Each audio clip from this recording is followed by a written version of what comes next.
नमस्कार, आपके साथ मैं लावनी विनीत हूँ और एक बार फिर आपके बीच एक बहुत ही विशेष प्रस्तुति के साथ आ चुकी हूँ। आज ये प्रस्तुति इसलिए विशेष हो रही है क्योंकि एक तरफ अयोध्या में भव्य प्रभु श्री राम का मंदिर बनकर तैयार होने ही जा रहा है, जिसकी तारीख की घोषणा भी कर दी गई है सरकार की तरफ से कि 2024 तक मकर संक्रांति तक ये भव्य राम मंदिर बनकर तैयार हो जाएगा।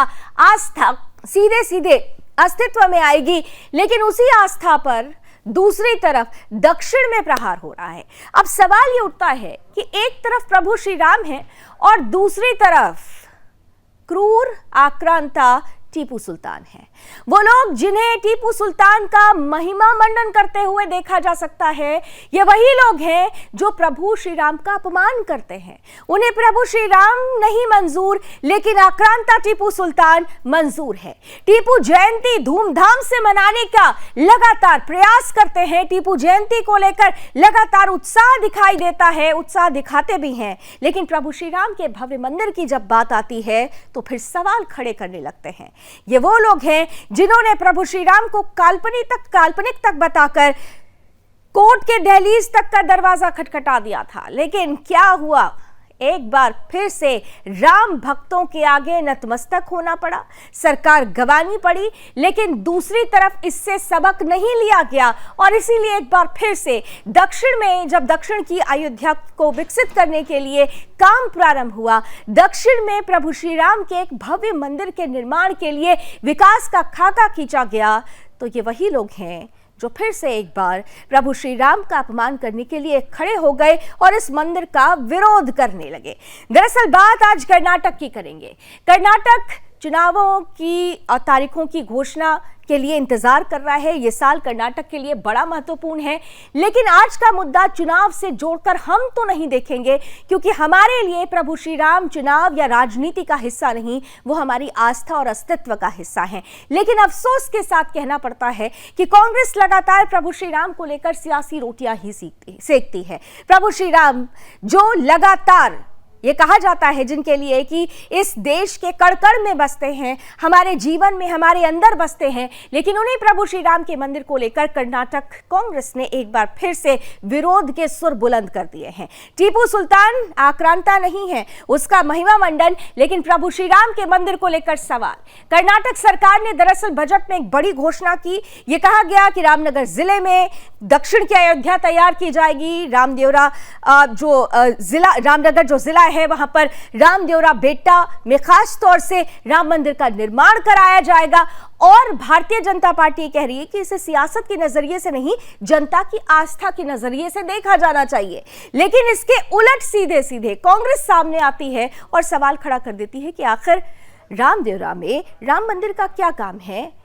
यहां तक कि कांग्रेस के प्रदेश अध्यक्ष DK शिव कुमार ये तक कह देते हैं कि ना इस स्थान पर प्रभु श्री राम का जन्म हुआ था, ना माता सीता का यहां से संबंध है, तो फिर यहां पर राम मंदिर का क्या काम। सवाल बड़ा इसलिए हो रहा है ये क्योंकि प्रभु श्री राम के लिए स्थान, जगह, समय देखने की आवश्यकता नहीं। यहां तो हर कण में राम बसते हैं, कहीं पर भी प्रभु श्री राम का मंदिर बन सकता है। और खास तौर से अगर कर्नाटक की बात की जाए तो इसलिए कांग्रेस सवालों के घेरे में है क्योंकि ये वही कांग्रेस है जो कर्नाटक में टीपू जयंती मनाती है। क्रूर आक्रांता जिसने लाखों हिंदुओं की हत्या की, धर्मांतरण के लिए जिसे सबसे ज्यादा क्रूर माना गया, उसकी महिमा मंडन करने से ये पीछे नहीं हटती, लेकिन प्रभु श्री राम का अपमान करने में सबसे आगे रहती है। सवाल कांग्रेस पर आज करेंगे, कांग्रेस की सोच पर करेंगे और पूछेंगे कि श्री राम का अपमान, टीपू सुल्तान का क्यों सम्मान। चर्चा की शुरुआत करें उससे पहले आइए सबसे पहले देख लीजिए वो रिपोर्ट जो आपको बता रही है कि किस तरीके से प्रभु श्री राम को लेकर कर्नाटक में सियासत गर्मा चुकी है।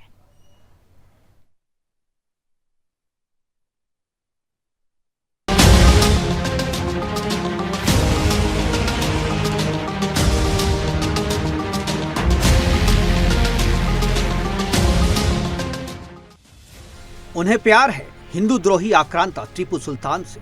वो टीपू सुल्तान को मानते हैं अपना नायक। उन्हें नहीं पसंद है श्री राम मंदिर का निर्माण। वो विरोध करते हैं श्री राम के भक्तों का।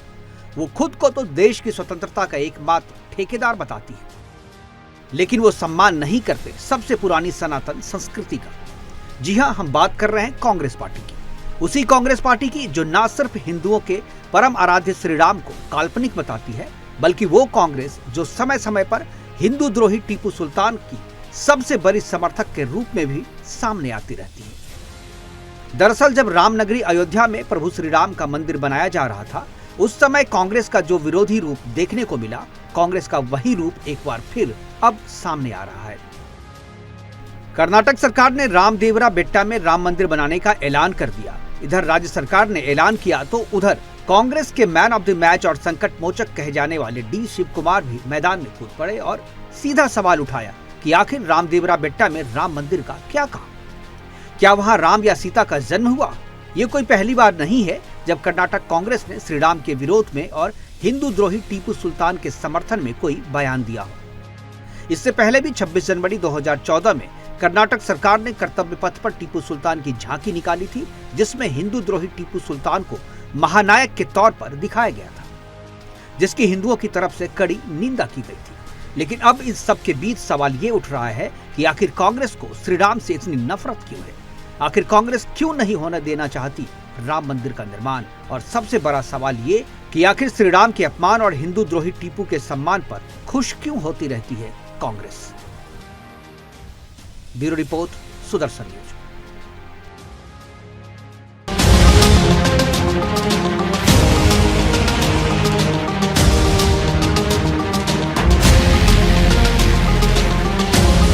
डी शिव कुमार कहते हैं वे राम मंदिर कहां बनाने जा रहे हैं? बीजेपी लोगों को भावनात्मक रूप से लुभाने की कोशिश कर रही है। जाओ और रामनगर के लोगों से पूछो वहां राम मंदिर कहां है। क्या वहां राम का जन्म हुआ था?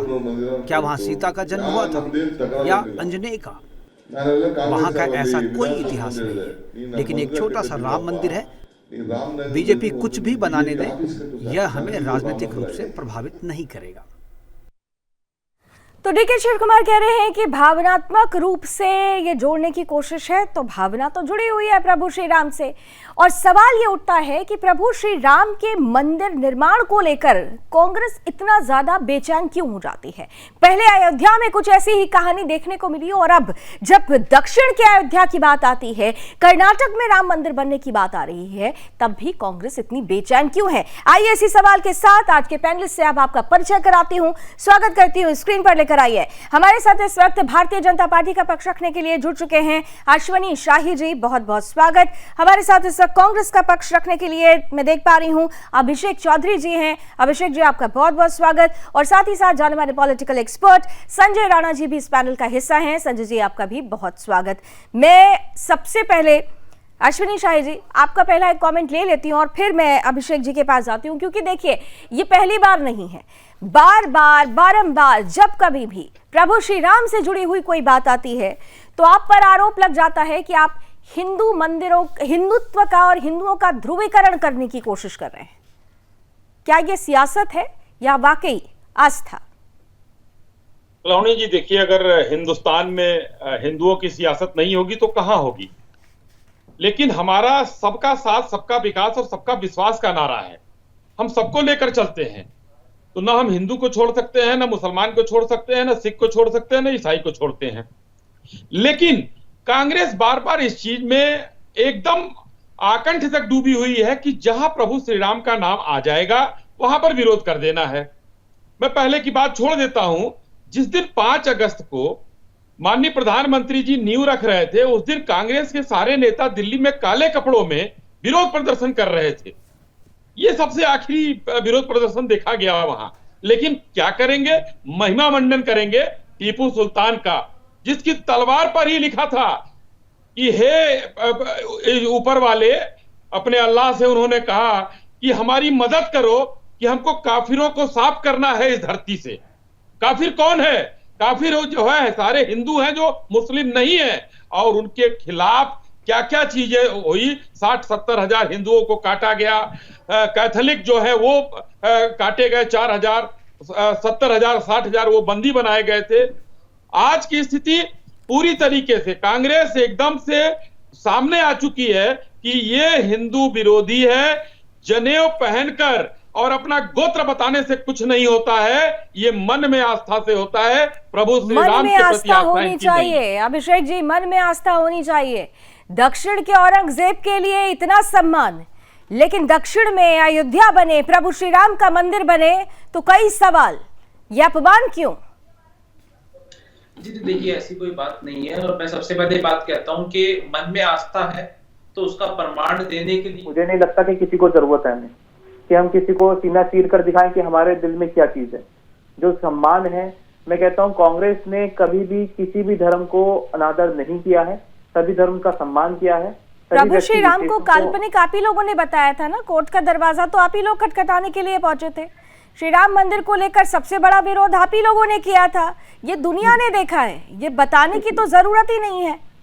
देखिए, कांग्रेस ने कभी भी इन चीजों पर राजनीति नहीं की है। मैं कहता हूं आज अगर कर्नाटका में चुनाव है तो अचानक से राम मंदिर की एकदम याद आ गई। इतने साल से आप कहां सो रहे थे, चाहे बात वो उत्तर प्रदेश की हो, चाहे बात वो कर्नाटका की हो। मैं नहीं तो फिर तो मैं कहूंगी वो देर में आए लेकिन दुरुस्त आए, देर आए दुरुस्त आए। ये उनसे भी टाइमलाइन को लेकर मैंने पहले ही आपने देखा कि मेरा पहला सवाल यही था, टाइमलाइन पर मेरा भी प्रश्न था। लेकिन हम तो कहते हैं ना, देर आए दुरुस्त आए, तो इस पर तो आपको सहयोग देना चाहिए। आप टीपू जयंती मनाने का तो आप पूरी तरीके से महिमा मंडन करते हैं, टीपू जयंती आप लोगों ने शुरू करवा दी, लेकिन प्रभु श्री राम के मंदिर को लेकर फिर क्यों विरोध कर रहे हैं? देखिए, किसी भी समुदाय, किसी भी धर्म को लेकर हमारी कोई भी आपत्ति नहीं है। सभी समुदाय, सभी धर्म, सभी जाति के लोग सब अपने लोग हैं। ये मैं किसी के अगेंस्ट नहीं हूँ, ठीक है। पहली बात। दूसरी बात, सभी धर्म के लोग अपने हैं या एक विशेष धर्म के लोग अपने हैं? कांग्रेस पहले ये डिसाइड कर लेना। सभी धर्म की अगर आप बात करते हैं तो फिर यहाँ पर तो अयोध्या में राम मंदिर का विरोध ही नहीं हो रहा होता, कर्नाटक में राम मंदिर का विरोध ही नहीं हो रहा होता। तो यहाँ तो आप पहले सेलेक्ट कर लीजिए, सभी धर्म के लोग या एक विशेष धर्म के लोग। देखिए वे आप जब बात कह रहे हैं, मैं उसको फिर दोबारा से मैं इसको डिनाई नहीं कर रहा, और मैं यही चीज कह रहा हूँ, हिंदू धर्म हमारे सर माथे पर है और मैं उसको बिल्कुल एग्री करता हूँ। सभी धर्म, सभी जाति के लोग सभी अपने हैं, मैं इस चीज को बिल्कुल डिनाई नहीं कर रहा हूँ। लेकिन मैं बात करना चाहता हूँ, ठीक है आज चुनाव आए, आप ये कह रहे हैं देर आए दुरुस्त आए। आप, मैं कहता हूँ आप उन मुद्दों पर कब बात करेंगे जो जेन्युइनली चल रहे हैं समाज में, जो जेन्युइनली चल रहे हैं क्षेत्र में, जो जेन्युइनली चल रहे हैं। अरे तो उन मुद्दों की भी बात कीजिए, लेकिन राम मंदिर को लेकर सवाल क्यों खड़ा करते हैं? अश्विनी जी कुछ कहना चाह रहे हैं और फिर मैं संजय जी आपके पास आती हूँ। जी लावनी जी, देखिए हम लोग हर मुद्दे पर बात करते हैं, हम लोग चीख चीख कर हर चीज कहते हैं कि आइए सदन में चर्चा कीजिए, बाहर चर्चा कीजिए, लेकिन आप लोग मुद्दों से भटकाव करते हैं। पहला मैं बताना चाहता हूं, इसीलिए मैंने ये कहा कि जिस दिन इन लोगों ने जयंती 10 नवंबर को मनाने की बात की, येदियुरप्पा जी की सरकार आते ही पहला हम लोगों ने यही पहली कैबिनेट में वो किया कि ये नहीं मनाया जाएगा टीपू का। वहां पर राम मंदिर बने, पंपापुर वहां है, बनवास में प्रभु श्री राम वहां रुके थे, इसलिए रामदेवड़ी में मंदिर बनाने की बात हम कर रहे हैं। जी देखिए ये एक इतिहास है, लेकिन ये इतिहास शायद कांग्रेस नहीं समझ पा रही है। संजय जी आपके पास आते हुए, देखिए ये एक तरीके से जब कभी भी प्रभु श्री राम की बात आती है या मंदिर की बात आती है, सियासत का चश्मा सबसे पहले रख दिया जाता है, लेकिन सत्य सनातन का जो आधार है उस पर क्यों नहीं बात होती है? सत्य सनातन ये कहता है कि प्रभु श्री राम कड़ में है। मंदिर अगर दक्षिण में अयोध्या बनाने की बात हो रही है, दक्षिण के मंदिर की बात हो रही है, अगर पूर्व में भी बनाना पड़े, पश्चिम में भी बनाना पड़े, तो हर जगह मंदिर होना चाहिए प्रभु श्री राम का। ये विरोध क्यों खड़ा हो जाता है? संजय जी सॉरी, मेरी आवाज आ रही है आपको? जी बिल्कुल आ रही है। आपने मेरा प्रश्न सुना सर? जी जी जी, मैंने आपकी प्रश्न सुन लिया है। मैं इसमें 2 सेकंड में अपनी बातों को कंप्लीट करने की कोशिश। देखिए, जब आप कांग्रेस पार्टी की बात करते हैं, जो प्लीज समझने की जरूरत है कि आजादी के पहले से या आजादी के बाद इनका चाल और चरित्र हमेशा एक समुदाय विशेष के साथ रहा हो। चाहे आपने देखा होगा आजादी के समय जब बंगाल का जो जेनोसाइड हुआ था, जिसमें 5000 के ऊपर हिंदुओं की हत्या कर दी गई, चाहे आप 1964 वक्फ बोर्ड की बात कर लें, 1975 में चाहे आप सेकुलर वर्ल्ड को जोड़ने की बात कर लें, चाहे आप 1991 का वर्शिप एक्ट देख लें, तो कहीं ना कहीं कांग्रेस का एक चरित्र है, कांग्रेस का एक ढंग है काम करने का, वो हमेशा एक समुदाय विशेष की तरफ बात करती है। अब आते हैं आपके मुख्य प्रश्न में टीपू सुल्तान पे। देखिए, टीपू सुल्तान एक आक्रांता तो नहीं बोलेंगे, एक ऐसा जिनोसाइडर था जो हिंदुओं को, तकरीबन 4 लाख हिंदुओं को कन्वर्ट किया, 27 चर्चों को तोड़ा, नहीं मंदिर नहीं, चर्चों को तोड़ा। 60,000 क्रिश्चियनों को उसने कन्वर्ट कराया और 30,000 क्रिश्चियनों को उसने कन्वर्ट कराया। तो वो आदमी सिर्फ मुसलमान इस्लाम का प्रचार करना, इस्लाम की राज स्थापना करने की बातें करता था। अब इनकी मजबूरी ये है कि ये शुरू से इसी की राजनीति करते चले आ रहे हैं, जिसके अंतर्गत इनके साथ अब समझ नहीं आ रहा है कि इधर जाए, ईरघाट जाए या बीरघाट जाए। तो बात ये है ना निगला जा रहा है, निगल तो लेंगे आसानी से, ये उगल नहीं पा रहे हैं, सवाल ये है। लेकिन आपने महत्वपूर्ण बात कही, देखिए एक बहुत लंबी फहरिस्त है, ये फहरिस्त अगर पढ़ने लगूंगी, टीपू सुल्तान का महिमा मंडन ये करते हैं, लेकिन असल ये महिमा मंडन है कि किस तरीके से, और यहां तक कि अभिषेक चौधरी, यहां तक कि टीपू सुल्तान की जो क्रूरता है, जो उसकी निरंकुशता है, जिस तरीके से उसने हिंदुओं की हत्या करवाई, धर्मांतरण कराया, मंदिरों को तोड़ा, ये सब कुछ सरकारी दस्तावेजों में दर्ज है। आप लोग क्या उन सरकारी दस्तावेजों को भी नजरअंदाज करते हैं? टीपू सुल्तान आपकी नजर में क्यों महान हो जाता है और प्रभु श्री राम क्यों उनकी मंदिर को लेकर आपके मन में सवाल आ जाता है? देखिए मैडम, मैंने बार बार एक बात कही है, मैं फिर दोबारा एक चीज कहता हूँ कि राम भगवान के लिए हमारे दिल में आस्था है, ना हम उनका अनादर कर रहे हैं, हम उनका सम्मान करते हैं। तो फिर डीके शिव कुमार जी को ये कहना क्यों पड़ा कि यहाँ पर राम मंदिर की क्या आवश्यकता? मुझे बस इतना आप समझा दीजिए कि डीके शिव कुमार ये बात क्यों कहते हैं। फिर हो सकता है, देखिए उनकी विचारधारा हो सकती है, कांग्रेस का स्टेटमेंट नहीं है।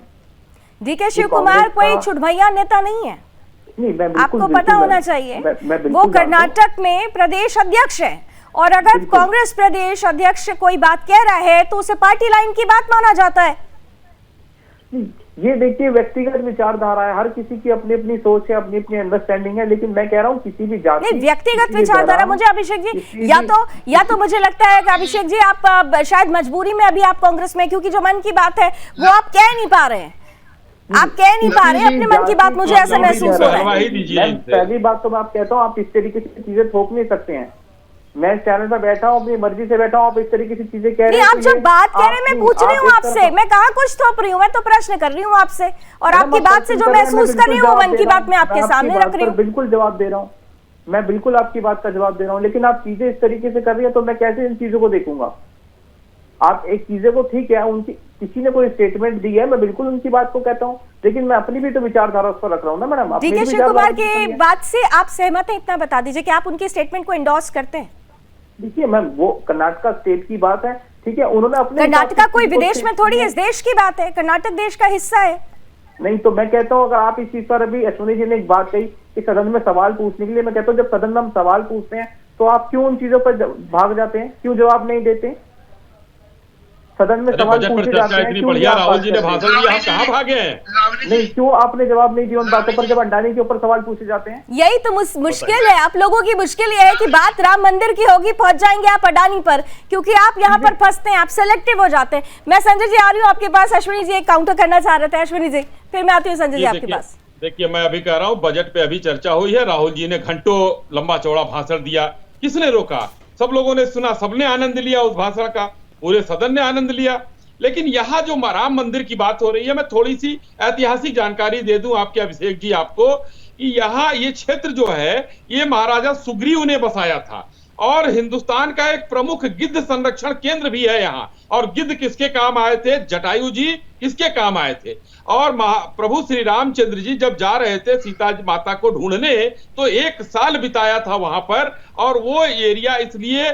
और देखिए हमें तो और खुशी होगी, प्रभु श्री रामचंद्र जी हमारे उत्तर प्रदेश से उधर गए थे, 1 साल रहे, और लंका में रावण का जाकर संहार किया, सीता माता को लेकर आए। योगी आदित्यनाथ जी को बुलाया गया है वहां जाने के लिए, और आपके ही सहयोगी जो आपके कुमार स्वामी जी थे, उन्होंने कहा क्या जरूरत है योगी जी को लाने की, हमारे में इतना दम है कि हम अपने मंदिर बना सकते हैं, योगी को लाने की जरूरत नहीं है। कितना डरे हुए हैं आप लोग, ये भी सोचिए इस तरीके से कि हम एक मंदिर की बात कर रहे हैं और आप लोग डर जा रहे हैं। मंदिर पर इतनी सियासत हो जाती है। संजय जी सबसे महत्वपूर्ण है, देखिए जिस इतिहास की बात हो रही है, डीके शिव कुमार मंच से ये बात कहते हैं कि भाई इसका कोई इतिहास नहीं है, जबकि इतिहास में ये वर्णित है कि प्रभु श्री राम ने वनवास के दौरान यहाँ 1 वर्ष बिताए थे। बहुत सारी ऐसी स्थिति परिस्थिति यहाँ पर है जो खुद रामदेवरा बेटा के जो लोग हैं वो वहां पर इसका पूरा वर्णन करते हैं, छोटी छोटी कथाएं होती है, गाथाएं होती हैं,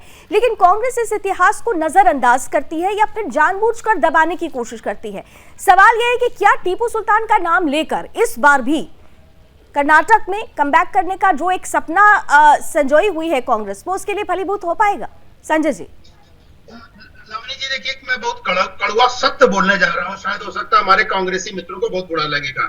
देखिए, ये पार्टी उस नेता के नेतृत्व में चल रही जो अपने पिता के सरनाम को त्याग दिया हो, जो अपने पिता के धर्म को त्याग दिया हो, जो अपने पिता के विचारधारा को त्याग दिया हो। देखिए, इनके जो बाबा जी थे, मतलब जिसको हमारे यहाँ दादा कहा जाता है, वो तो बेचारे पारसी धर्म को मानने वाले थे। उनका सरनेम था गांधी, GANDAI, गांधी। लेकिन दोनों, चाहे इनके पिताजी हो चाहे हमारे राहुल गांधी साहब हो, दोनों ने उनका त्याग कर दिया है।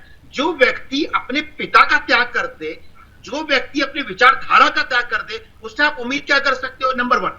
नंबर 2, हमारे अश्विनी भाई बोल रहे थे कि इतिहास है, हमें इतिहास में जाने की जरूरत नहीं है। ये हिंदुस्तान है, मंदिर रामचंद्र जी का, चाहे वो वैष्णो देवी में बने, चाहे वो जाके कन्याकुमारी में बने, चाहे वो कर्नाटका में बने, चाहे JK में, कहीं बन सकता है। उनकी इच्छा है, भगवान का मंदिर कण में राम है तो प्रभु श्री राम का मंदिर कहीं भी बन सकता है। बिल्कुल, 10 सेकंड में कंप्लीट कीजिए। 10 सेकंड में और मैं कंप्लीट करता हूँ। ये बार-बार अदानी का नाम लेते हैं, इनको मैं रिपोर्ट बारे में बता देती, पढ़े नहीं होंगे, कतई ज्ञान नहीं होगा इनके रिपोर्ट के बारे में। उस रिपोर्ट में लिखा हुआ है 2 चीजें जो आपको बताना चाह रहा हूँ, और इस सबके लिए बहुत इंपॉर्टेंट है। आई बिलीव, हिडेनबर्ग के रिपोर्ट में I believe and I think, इसका मतलब होता है मैं समझता हूं और मेरे हिसाब से है।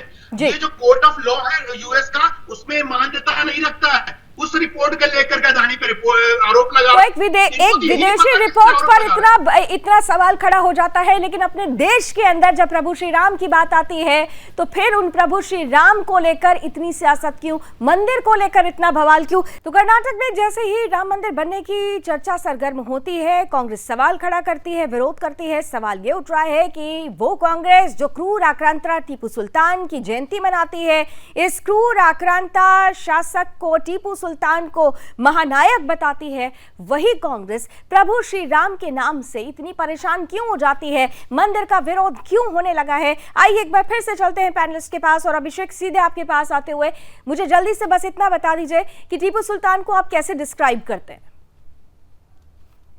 भी पुराने लोग हैं, हम किसी की भी बात करें, हर एक किसी से किसी न किसी की विचारधारा जुड़ी रहती है। जैसे आज मैं कहता हूं कि अगर भाजपा सावरकर को वीर, वो उनका सम्मान करती है, बहुत अच्छी बात है। और आज के देश में, आज के युग में, अभिषेक जी, सावरकर और टीपू सुल्तान की तुलना करेंगे आप? क्या बात करते हैं, गजब करते हैं। वीर सावरकर की तुलना जो है टीपू सुल्तान से करेंगे, यही अब रह गया है। ये आती के नेता के बयान है, मेरे बयान नहीं है। शर्म नाम की चीज नहीं है, कुछ तो सोचिए। नेता के बयान है, ये आती के नेता के बयान है, मेरे बयान नहीं है। क्षमा मांगिए, वीर सावरकर से आपने जो है टीपू सुल्तान जैसे व्यक्ति की तुलना कर दी, जिस व्यक्ति को अब 2 जीवन की सजा अंग्रेजों ने दिया हो, और वो आज जो है आप उसकी तुलना टीपू सुल्तान से कर रहे हैं, जिसने जो है हजारों लाखों लोगों को मारा और उनका धर्म परिवर्तन कराया, सारे हिंदुओं को वो काफिर कहता था। क्या बात है अभिषेक जी, ये शर्म आपको जो है क्षमा मांगना चाहिए टेलीविजन पर। वीर सावरकर से आप तुलना कर रहे हैं, गलत बात। वीर सावरकर एक महान व्यक्ति थे, टीपू सुल्तान जैसे आक्रमणकारी आक्रांता और वो अपराधी था, उससे जो है मुकाबला नहीं करना चाहिए। आप लोगों को, कांग्रेसियों को शर्म आनी चाहिए। ठीक है अश्विनी जी, लेकिन अभिषेक जी सवाल तो ये था ना, मैंने आपसे पूछा कि टीपू सुल्तान को डिस्क्राइब कीजिए, आप कंपैरिजन करने लगे। मैंने सिर्फ आपसे पूछा कि टीपू सुल्तान को डिस्क्राइब कीजिए, that is my question, that's all. ठीक है, अपने अपने मैडम वही तो कहा, अपनी अपनी सबकी विचारधारा है, अपनी अपनी सब चीजें। इट्स नॉट ऑल अबाउट विचारधारा, मैं पूछ ही नहीं रही हूँ, I am just talking about Tipu Sultan को। आप अपने आपकी नजर में मैं पूछती हूँ, टीपू सुल्तान कौन था, क्या कहेंगे आप? देखिए, टीपू सुल्तान ठीक है, उन्होंने जो कार्य करे वो किसी से छुपे नहीं है। आज काफी सारे हम किताबों में टीपू सुल्तान कौन था? मैं सिर्फ एक शब्द टीपू सुल्तान को, अगर चलिए और आसान कर देती हूँ, टीपू सुल्तान के लिए आपको कोई विशेषण जोड़ना हो तो क्या जोड़ेंगे? टीपू सुल्तान तो बोलना ही चाहिए, मैं बल्कि गलती कर रही हूँ, आई एम सॉरी ऑडियंस, मैं अपने दर्शकों से माफी मांगती हूँ। टीपू सुल्तान नहीं, टीपू शैतान, मेरे लिए टीपू शैतान है, टीपू सुल्तान नहीं है, टीपू शैतान। मैंने दे दिया अपना एडजेक्टिव, टीपू शैतान। अब आप बताइए आप क्या एडजेक्टिव जोड़ेंगे? देखिए, मैं एग्जैक्टली वहीं पर मेरी बात घूम के वहीं आ रही है, जहां आप इस बात को कहीं से भी घुमा के रख लीजिए। मैं अपने शब्दों पर अभी भी टीलू, मैं वही चीज कह रहा हूँ, किसी भी जाति किसी भी धर्म के लिए मैं सभी के लिए सम्मान करता हूँ। अरे भाई साहब, मैं टीपू शैतान के बारे में पूछ रही हूँ। आप सभी धर्म सद्भावना और ये सब अगर आप करेंगे तो फिर टीपू को शैतान आप बोल जाते, क्योंकि आप टीपू को शैतान बोल नहीं सकते, क्योंकि आप सभी धर्म को मानते नहीं है। आपके लिए एक विशेष धर्म है, इसीलिए टीपू सुल्तान ही आपके लिए फिट बैठता है और इसीलिए आप वो एडजेक्टिव नहीं ढूंढ पाए। अश्विनी जी आपके पास आ रही हूँ और फिर आती हूँ मैं आपके पास संजय जी। अश्विनी जी देखिए, एक चीज अश्विनी जी आप जरूर अभिषेक जी की बात का जवाब दीजिएगा, लेकिन एक बात लगातार ये पूछी जा रही है, टाइमलाइन को लेकर तो सवाल हो रहा है कि ये चीज तो मैंने भले ही कहा देर आए दुरुस्त आए, लेकिन आपने देर क्यों की, ये भी सवाल पूछा जा रहा है। देखिए, मैंने ये भी बताया कि जिस तरीके से सिद्धारमैया जी ने टीपू की जो है जयंती मनाने की बात की थी और येदियुरप्पा जी की सरकार आते ही पहली जो कैबिनेट हुई शपथ लेने के बाद हमने उसको खारिज किया कि हम नहीं मनाएंगे। पहले भी हम विरोध करते रहे, तो उस समय टाइमिंग की बात नहीं उठी। आज जो है 1 साल अभी चुनाव है, अभी चुनाव नहीं हुआ है, चुनाव तो हर साल होते हैं देश में, अभी 24 में पूरे देश में चुनाव होगा, कर्नाटक का चुनाव तो है ही है, लेकिन वो टाइमलाइन का इन लोगों का एक रोना है।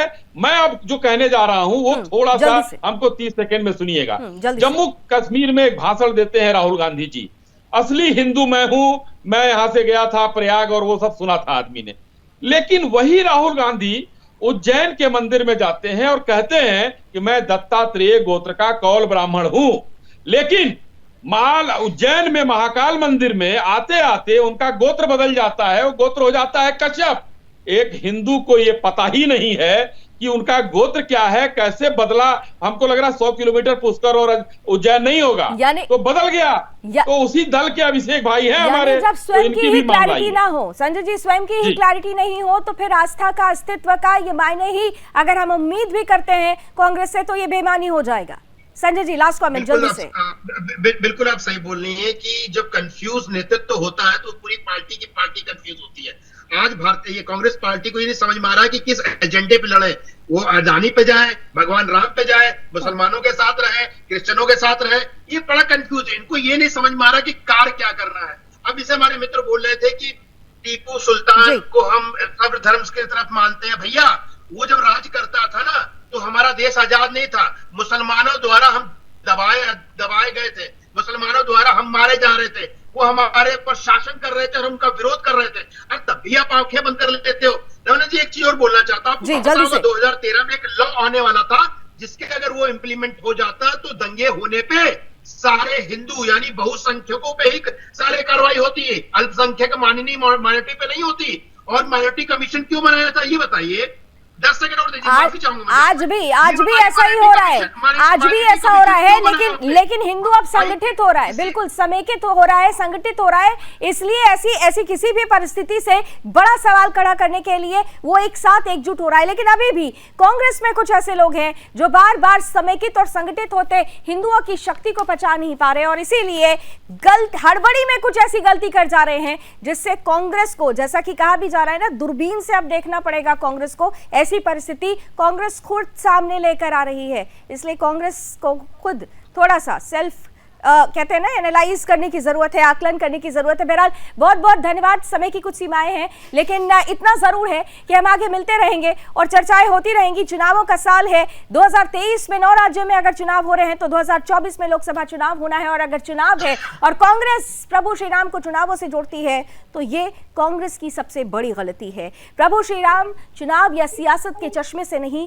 बल्कि आस्था और अस्तित्व के आधार से जुड़ते हैं, कण कण में बसते हैं, और इसीलिए कर्नाटक ही नहीं, देश के किसी भी राज्य के किसी भी शहर, गांव, कस्बे के कोने कोने, गली मोहल्ले में प्रभु श्री राम का मंदिर बन सकता है, बनना ही चाहिए। ये बात कांग्रेस को भी समझनी होगी। अभी बस इतना ही। देश और दुनिया की तमाम खबरों के लिए आप जुड़े रहिए सुदर्शन न्यूज के साथ। जय हिंद।